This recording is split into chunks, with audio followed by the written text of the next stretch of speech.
Hello friends, আমাদের YouTube channel WBPSC GS 101-এ তোমাদের প্রত্যেককে স্বাগত। এই চ্যানেলে তোমরা প্রধানত দুটো সাবজেক্টের ওপরে, ইন্ডিয়ান হিস্ট্রি এবং ইন্ডিয়ান পলিটির ওপরে কিন্তু তোমরা ক্লাস পাবে। চারজন আমরা এডুকেটর রয়েছি, দেবাশিস সাহা স্যার, অরিজিৎ বাসু চৌধুরী স্যার, রমিলা মজুমদার এবং রাহুল চক্রবর্তী স্যারকে কিন্তু পাবে। তো এখানে কিন্তু তোমরা প্রতিদিন কিন্তু প্রত্যেকটা এই দুটো সাবজেক্টের ওপর বিভিন্ন রকমের ভিডিও কিন্তু আপলোড করা হয়। তো তোমরা কিন্তু প্রত্যেকে কিন্তু ভিডিওগুলোকে রোজ রেগুলার ফলো করো, যেগুলো তোমাদের এক্সাম পয়েন্ট অফ ভিউ থেকে কিন্তু খুবই ইম্পর্টেন্ট হবে। আর যেটা আমরা জানি যে কন্টেন্ট বা নোটস, যে সব থেকে যেটাকে আমরা বলি যে কোন পয়েন্টগুলোকে আমরা বেশি ফোকাস করবো একটা টপিকের ওপরে, তো এই জায়গাগুলো কিন্তু আমরা আমাদের নোটসের মধ্যে রাখি। তোমরা কিন্তু প্রতিদিন কিন্তু ক্লাসগুলো মিস করো না, প্রত্যেকটা ক্লাস কিন্তু, আর চ্যানেলকে সাবস্ক্রাইব করে রাখো আর অবশ্যই বেল আইকন প্রেস করে রেখো। তো এখানে আমাদের এছাড়া তোমরা কিন্তু আনএকাডেমি ফ্রি ক্লাস প্রতিদিন জয়েন করো, কারণ এখানে আমরা যত এডুকেটর রয়েছেন অনেক ভিডিও কিন্তু প্রোভাইড করে। তো তোমরা কিন্তু ফ্রি অপশানও পাবে ভিডিও বা যে কোনো টপিক নিয়ে আলোচনা করার, ফ্রিতে জয়েন করতে পারবে।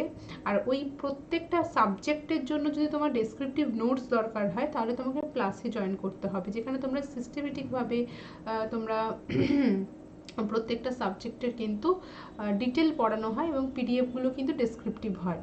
তো প্রত্যেকে জয়েন করে নাও, দেরি করো না। তো প্রত্যেকে বলা হচ্ছে যারা এখনো পর্যন্ত ক্লাসে জয়েন করনি তারা প্রত্যেকে ক্লাসে জয়েন করে যত তাড়াতাড়ি সম্ভব। আর অবশ্যই রেফারেল কোডটা ইউজ করে, রেফারেল কোডের জন্য কিন্তু তোমরা 10% ডিসকাউন্ট পাবে। তো আজকে আমরা শুরু করব আমাদের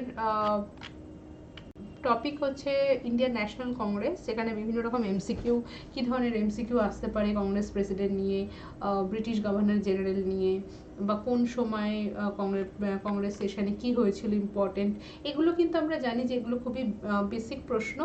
তো lesson presented by me, Ramila Majumdar. তো এখানে আমরা প্রথম যখন শুরু করব তখন গান্ধীজির একটা খুব সুন্দর কোটেশন দিয়ে আমরা শুরু করব, যেখানে গান্ধীজি বলেছেন, the future depends on what you do today, যেটা তুমি এখন করছো, এই আজকের ওপর ডিপেন্ড করে রয়েছে তোমার কাল। তো অবশ্যই কিন্তু সবসময় এটা আমাদের সবারই মনে রাখা দরকার, মাথায় রাখা দরকার। যদি আমরা এরকম বিভিন্ন রকম সাকসেসফুল মানুষদের বা ব্যক্তি বর্গের যদি কথাকে মেনে চলি, তাহলে হতে পারে যে আমরা জীবনে অন্তত একটা জায়গায় পৌঁছাতে পারি। তো যাই হোক, আমাদের এভরিডে স্পেশাল ক্লাস যেটা আনএকাডেমিতে যে ক্লাস হয়, তোমরা প্রত্যেকে কিন্তু যারা এখনও আনএকাডেমি জয়েন করোনি তারা প্রত্যেকে প্লে স্টোরে যাও, আনএকাডেমি লার্নিং অ্যাপস ডাউনলোড করার, প্রতিদিন ফ্রি ক্লাস জয়েন করো। ফ্রি ক্লাস ভালো লাগলে ডেসক্রিপটিভ তোমাদের অবশ্যই তোমাদের নিজেদেরই মনে হবে যে ডেসক্রিপটিভ ক্লাস আমি জয়েন করি, তো অবশ্যই কিন্তু ডেসক্রিপটিভ ক্লাস জয়েন করো। তো এভরিডে ক্লাস টাইম হচ্ছে 10টা থেকে 11টা এবং ইভিনিংয়ে 7:30 থেকে 8:30, ক্লাসে হচ্ছে 2টো থেকে 3টে। তো এখানে আমরা আজকে 24 তারিখের ক্লাস। তো এখানে আমরা দেখতে পাচ্ছি যে ইন্ডিয়ান ন্যাশনাল কংগ্রেসের এই জায়গাটা তো ইম্পর্টেন্ট নেই, এগুলো কিছু তোমাদের দেখতে হবে না বা জানতেও হবে না, কিন্তু যেটা দেখতে হবে বা জানতে হবে সেটা হচ্ছে আমাদের এই জায়গাটা 47 আর 48, ঠিক আছে? এই জায়গাটা তোমাদের জানতে হবে যে যখন ভারতবর্ষ স্বাধীনতার সময় কংগ্রেসের প্রেসিডেন্ট কে ছিল কংগ্রেস সেশনে, তো জেবি কৃপালানি। আর স্বাধীনতা পরবর্তী, মানে স্বাধীনতার পরে, ইন্ডিপেন্ডেন্সের পরে কংগ্রেসের প্রেসিডেন্ট কে ছিলেন, তো তাহলে কিন্তু হবে আমাদের পট্টভি সীতারামাইয়া, 1948 1947। তো এবার বিষয়টা হচ্ছে আমরা প্রথম প্রশ্ন আজকে আলোচনা করব। আর আমাদের এভরিডে ক্লাস টাইম কিন্তু 7:30, 10টা থেকে 11টা সকালবেলা, আর ইভিনিংয়ে 7:30 থেকে 8:30। তো প্রতিদিন কিন্তু ক্লাসগুলো জয়েন করো, যেটা তোমাদের জন্য কিন্তু খুবই হেল্প হবে। প্রথম প্রশ্ন আমরা দেখতে পাচ্ছি যেটা রয়েছে, প্রথম প্রশ্ন রয়েছে যে Madan Mohan Malaviya posthumously honoured with Bharat Ratna award. মৃত্যু পরবর্তী মদন মোহন মালব্য কংগ্রেসের একটা খুব গুরুত্বপূর্ণ ব্যক্তিত্ব, কংগ্রেস সেশনের সাথে খুব ইম্পর্টেন্ট সময় ওনার প্রেসিডেন্টশিপ ছিল, তো এটা আমরা দেখব। তো পস্থুমাসলি উনি ভারতরত্ন কবে পান? 2014 সালে। অপশন এ হবে কারেক্ট আনসার, 24 ডিসেম্বর 2014। যেখানে আমরা দেখতে পাচ্ছি 1909 Lahore session, 1909 presided the session, location লাহোরে অবস্থান করছে। Name of the president Madan Mohan Malaviya. Morley Minto রিফর্মসে আমরা দেখতে পাচ্ছি যে অরবিন্দ ঘোষ, মানে মলেমিন্টো রিফর্মস এটার বিশেষত্ব কি, কেন মলেমিন্টো রিফর্মস কেন ইম্পর্টেন্ট?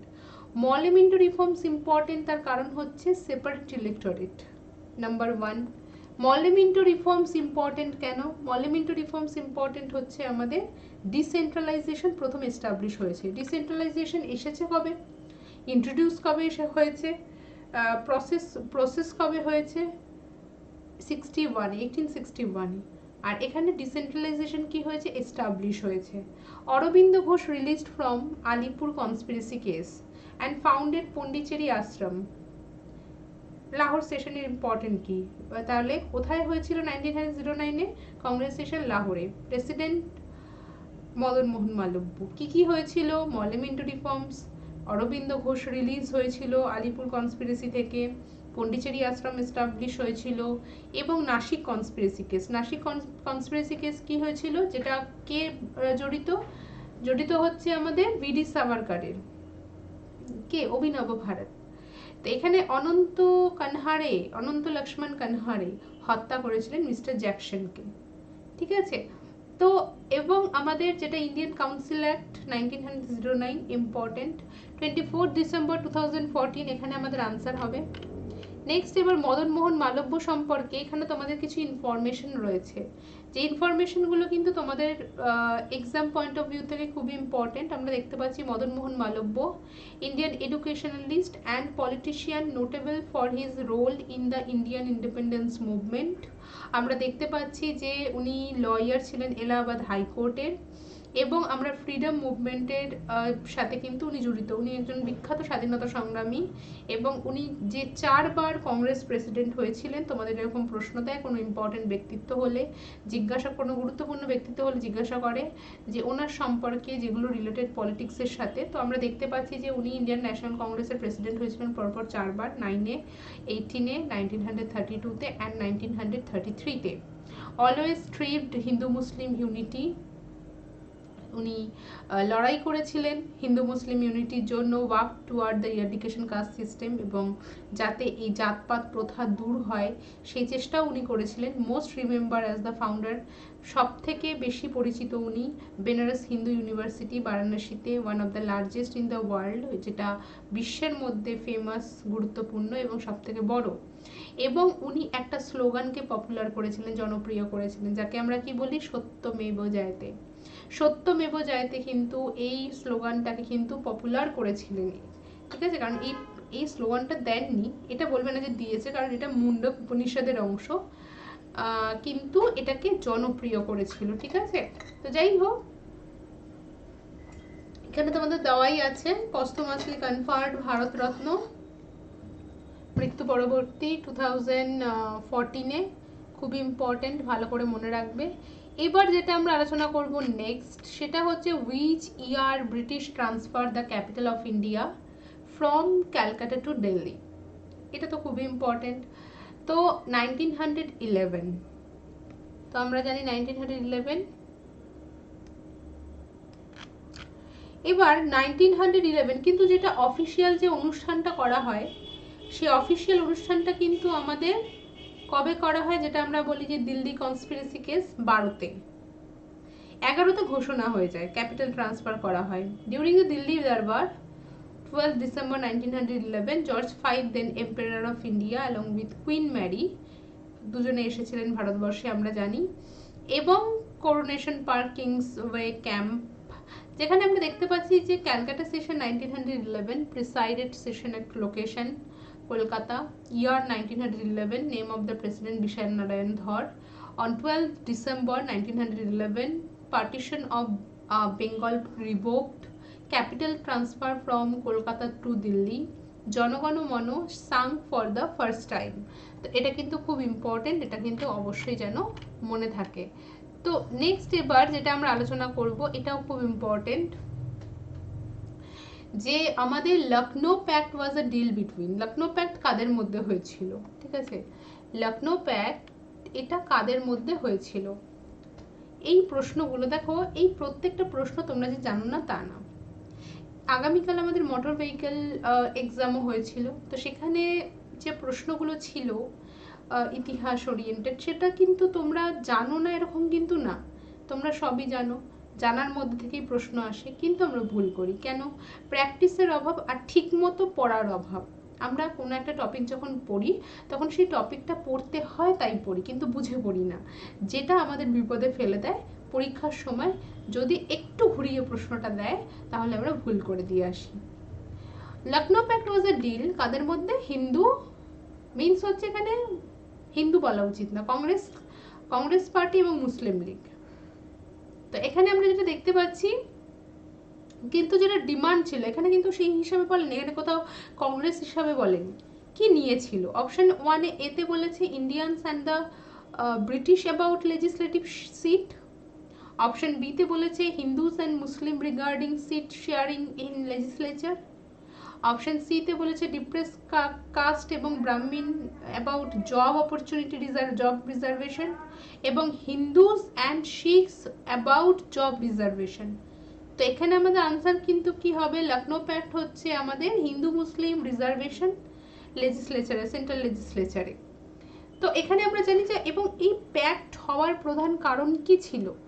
এই প্যাক্ট হওয়ার প্রধান কারণ ছিল যে মুসলিম লীগ প্রকৃতি কি ছিল? মুসলিম লীগের প্রকৃতি ছিল প্রো ব্রিটিশ এবং অ্যান্টি কংগ্রেস। তাহলে সেই মুসলিম লীগ কেন কংগ্রেসের সাথে একত্রিত, কেন প্যাক্ট করছে, কেন সন্ধি করছে? এর প্রধান কারণ কি? এর প্রধান কারণ হচ্ছে যে পার্টিশন অ্যানালমেন্ট, পার্টিশন রোধ করা। এখানে কিছুটা অবিশ্বাস জন্মালো ব্রিটিশদের সম্পর্কে মুসলিম লীগের। এবং এই যুদ্ধকালীন পরিস্থিতিতে, প্রথম বিশ্বযুদ্ধ চলছে এই সময়, যুদ্ধকালীন পরিস্থিতিতে ব্রিটিশ গভর্নমেন্টের কাছে যে ডিমান্ডগুলো, কারণ শর্ত হয়েছিল যে যুদ্ধান্তে ভারতীয়দের দাবি তারা মেনে নেবে, তো রিপোর্ট পেশ করা হয়, যেখানে প্রথম দাবি থাকে ডোমিনিয়ন স্ট্যাটাস দেওয়া। তো এখানে কিন্তু 1916 Lucknow pact presided session at location লখনৌতে, name of the president Ambika Charan Majumdar. Lucknow Pact signed between Tilak and Jinnah, headed by Annie Besant. Gandhi formed Sabarmati Ashram. Annie Besant introduced flag of INC. Annie Besant started Home Rule movement in South India. Tilak started Home Rule movement in Madras, Maharashtra. এবং Congress become reunited. তো এই জায়গাটা কিন্তু খুব important. তাহলে এখানে আমাদের answer কি হবে? বি। এখানে আমরা দেখতে পাচ্ছি লখনৌ প্যাক্টের প্রধান বিষয় তোমাদের পিকচারের মাধ্যমে কিছুটা বুঝিয়ে দেওয়া হয়েছে, যে পিকচারটা তোমাদের এক্সাম পয়েন্ট অফ ভিউ থেকে কিন্তু খুব ইম্পর্টেন্ট। তো দেখতে পাচ্ছ, প্রথমে আমরা দেখতে পাচ্ছি যে ইট অলসো হেল্প, এই পিকচারটার মাধ্যমে আমরা কি দেখতে পাচ্ছি?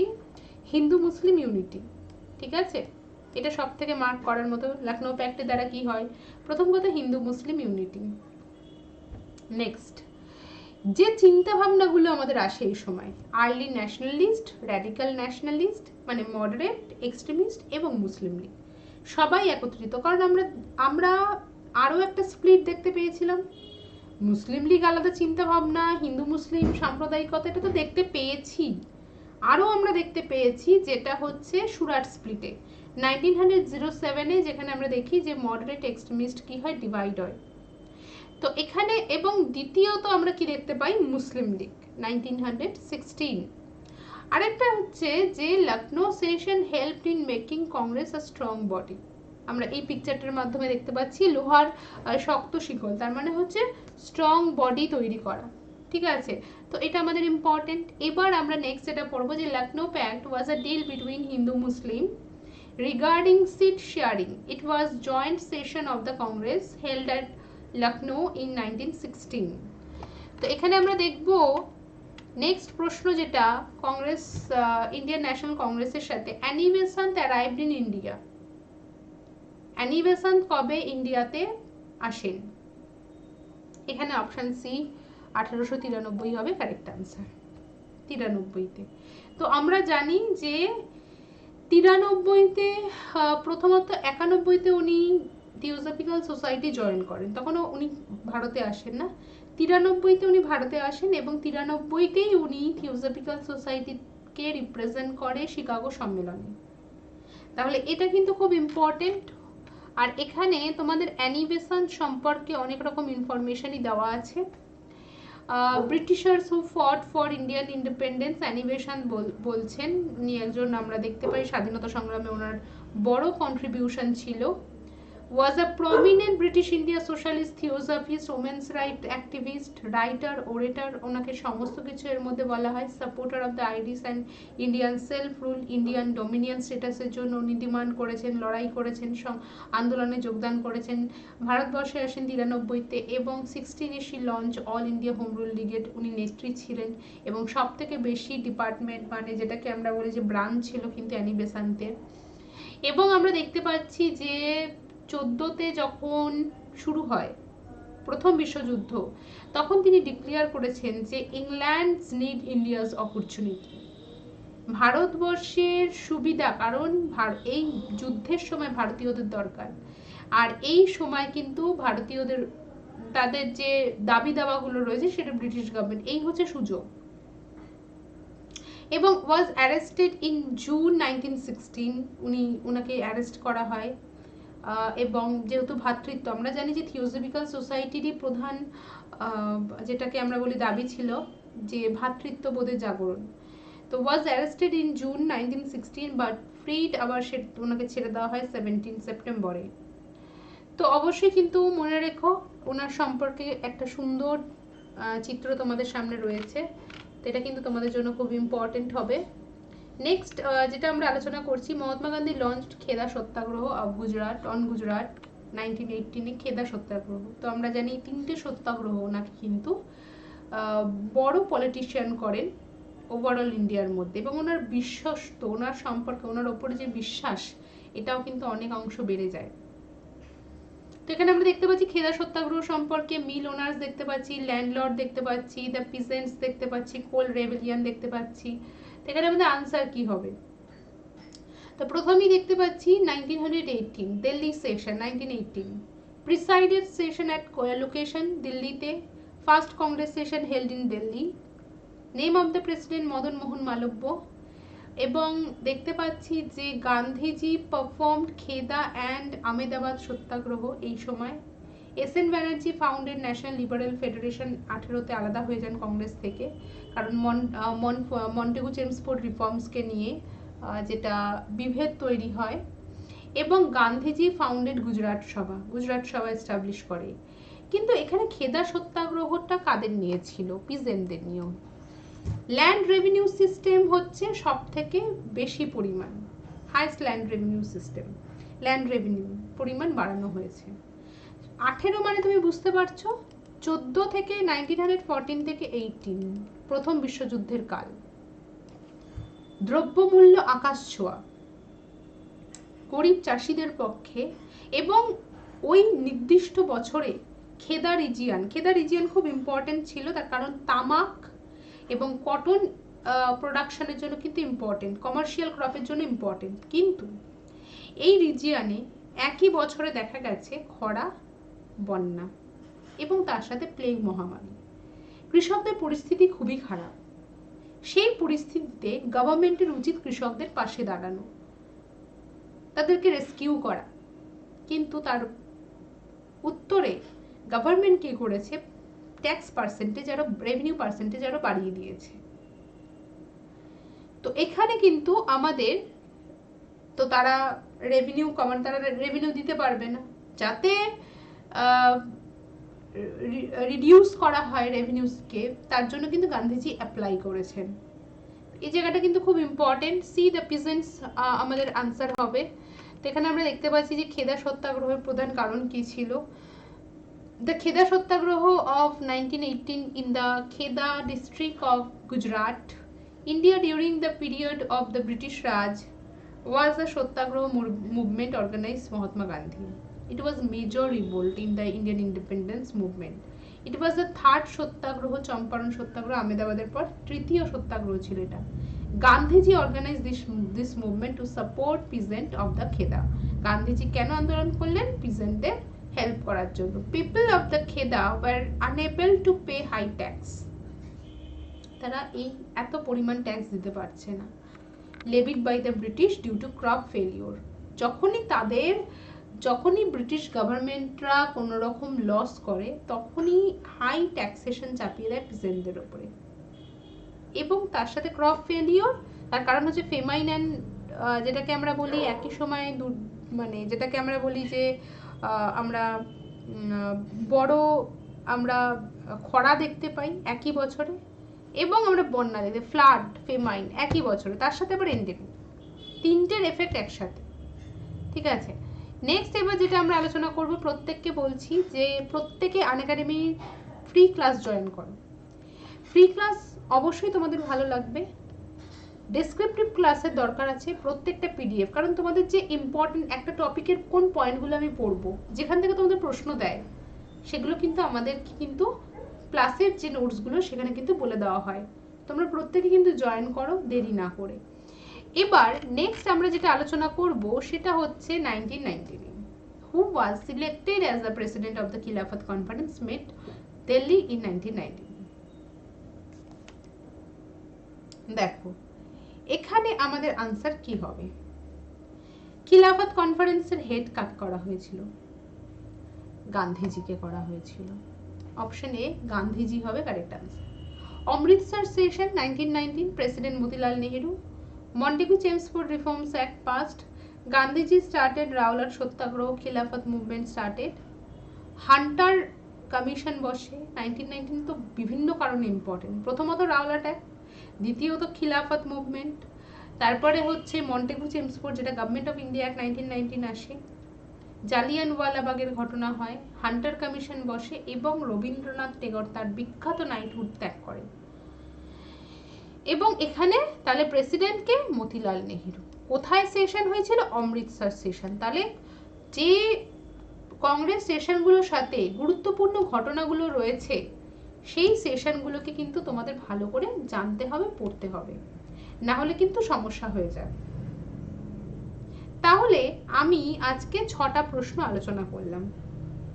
নেক্সট ক্লাসে আমি আরও প্রশ্ন উত্তর আলোচনা করব। প্রতিদিন যদি তোমরা এরকম 6টা 10টা 15টা করে প্রশ্ন করো, তাহলে ভাবো যে কতগুলো প্রশ্ন তুমি করতে পারবে, জানতে পারবে প্রত্যেকটা প্রশ্ন সম্পর্কে, আর নতুন নতুন ইনফরমেশন পাবে একটা প্রশ্ন থেকে। তো যাই হোক, প্রত্যেকে কন্টিনিউ করো ভিডিও। কোনো অসুবিধা হলে আমাকে জানাবে, আর কোনো জায়গায় যদি কোনো রকম কনফিউশন থাকে আমাকে জানাবে কমেন্ট সেকশানে, নিশ্চয়ই আমি আনসার দেওয়ার চেষ্টা করব। আর সাবস্ক্রাইব করো চ্যানেলকে, লাইক করো, ভালো লাগলে ভিডিও ভালো লাগলে লাইক করো, কমেন্ট করো আর শেয়ার করো। Thank you.